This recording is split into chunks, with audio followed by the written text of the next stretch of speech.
Welcome to food travel and nature. ഞാൻ ഇന്നിവിടെ ഒരു അമ്മിണി കൊഴുക്കട്ടയാണ് തയ്യാറാക്കിയിരിക്കുന്നത്. ഇത് വളരെ എളുപ്പത്തിൽ തന്നെ നമുക്ക് തയ്യാറാക്കാൻ പറ്റും.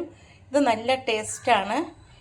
എൻ്റെ വീഡിയോ കാണുന്ന എല്ലാവർക്കും സുഖമാണല്ലോ. നമുക്ക് വീഡിയോയിലേക്ക് കടക്കാം. ഇതുപോലെ എല്ലാവരും ഒന്ന് തയ്യാറാക്കി കഴിച്ചു നോക്കണം.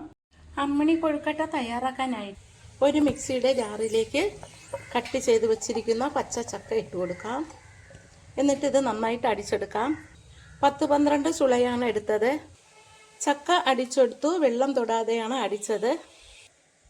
ഇതിലേക്ക് ഇനി വറുത്ത അരിപ്പൊടി ചേർത്ത് കൊടുക്കാം. ഇത് ഇടിയപ്പത്തിൻ്റെ പൊടിയാണ്. 1 കപ്പ് പൊടിയാണ് ഞാൻ അതിലേക്ക് ഇട്ടത്. ഇതിലേക്ക് പാകത്തിന് ഉപ്പുപൊടി ഇട്ട് കൊടുക്കാം. 1/4 സ്പൂൺ ജീരകം ഇട്ട് കൊടുക്കാം. ജീരകം പൊടിച്ചതാണിത്. എന്നിട്ട് ഇത് എല്ലാം കൂടി ഒന്ന് മിക്സ് ചെയ്യാം. ഇതിലേക്ക് 1 സ്പൂൺ ഓയിൽ കൂടി ചേർത്തിട്ട് മിക്സ് ചെയ്തെടുക്കാം. കൈ വെച്ചിട്ട് ഒന്നുകൂടി ഒന്ന് മിക്സ് ചെയ്യാം.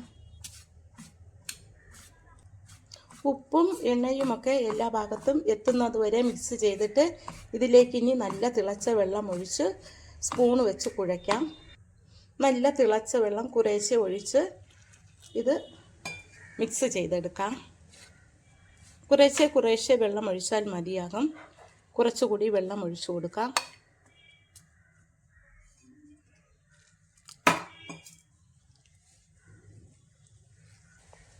നല്ല ചൂടായതുകൊണ്ട് തവി വെച്ച് വേണം ഇത് കുഴയ്ക്കാൻ.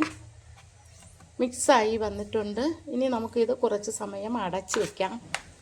അപ്പോൾ നല്ലതുപോലെ വെന്തിരിക്കും. ഇത് നമുക്കിനി അടച്ച് വയ്ക്കാം. മാവ് ഇപ്പോൾ നന്നായിട്ട് തണുത്തു. ഇനി നമുക്കിത് കുഞ്ഞു ഉരുളകളാക്കി എടുക്കാം. കൈവെള്ളയിൽ ശകലം എണ്ണ തടക്കിയിട്ട് തീരെ കുഞ്ഞു ഉരുളകളാക്കി ഇതുപോലെ എടുക്കാം. ചക്കയൊക്കെ ഉള്ളത് കൊണ്ട് ചക്ക കൊണ്ടാണ് ഞാൻ ഈ അമ്മിണി ചക്ക കൊഴുക്കട്ട ഉണ്ടാക്കുന്നത്. എളുപ്പത്തിൽ നമുക്കിത് തയ്യാറാക്കാൻ പറ്റും.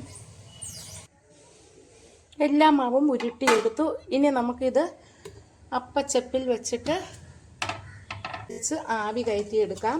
ഒരു 20 മിനിറ്റ് സമയം വേവിച്ചാൽ മതിയാകും. അടച്ചു വെച്ച് വേവിക്കാം. ഇനി നമുക്കൊരു പാൻ അടുപ്പിലേക്ക് വച്ചു കൊടുക്കാം. അതിലേക്ക് 2 സ്പൂൺ ഓയിൽ ഒഴിച്ചു കൊടുക്കാം. 1 സ്പൂൺ കടുകിട്ട് പൊട്ടിക്കാം. അതിലേക്ക് 2 സ്പൂൺ ഉഴുന്ന് പരിപ്പ് ചേർത്ത് കൊടുക്കാം. 1 സ്പൂൺ എള്ള് കൂടി ചേർത്ത് കൊടുക്കാം. എള്ളും പൊട്ടിക്കഴിഞ്ഞു. അതിലേക്ക് ഇനി ചെറിയുള്ളി അരിഞ്ഞത് ചേർത്ത് കൊടുക്കാം. 2 പച്ചമുളക് കൂടി ഇട്ട് കൊടുക്കാം.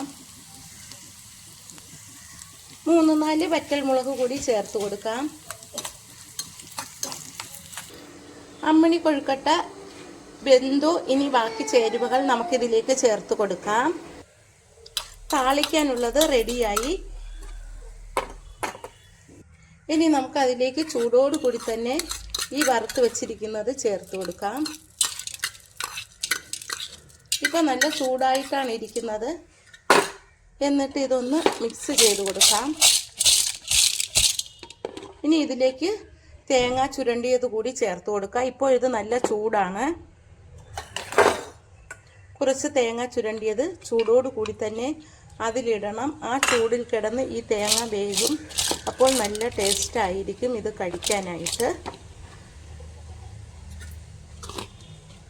ഇത് കഴിക്കാൻ നല്ല ടേസ്റ്റാണ്. ചക്കയൊക്കെ ചേർത്തത് കൊണ്ട് ഇത് ഹെൽത്തി ആയിട്ടുള്ളതാണ്. തേങ്ങ ചേർക്കുമ്പോൾ ഇത് നല്ല ചൂടായിട്ടിരിക്കുകയാണ്. ഹെൽത്തി ആയിട്ടുള്ളതാണ്. ഞാൻ തയ്യാറാക്കിയ ഈ ഡിഷ് ഇഷ്ടമായെങ്കിൽ എല്ലാവരും ഇതൊന്ന് ട്രൈ ചെയ്ത് നോക്കണം. ആദ്യമായി കാണുന്നവരെല്ലാം എൻ്റെ ചാനൽ സബ്സ്ക്രൈബ് ചെയ്യണം, സപ്പോർട്ട് ചെയ്യണം. Thank you.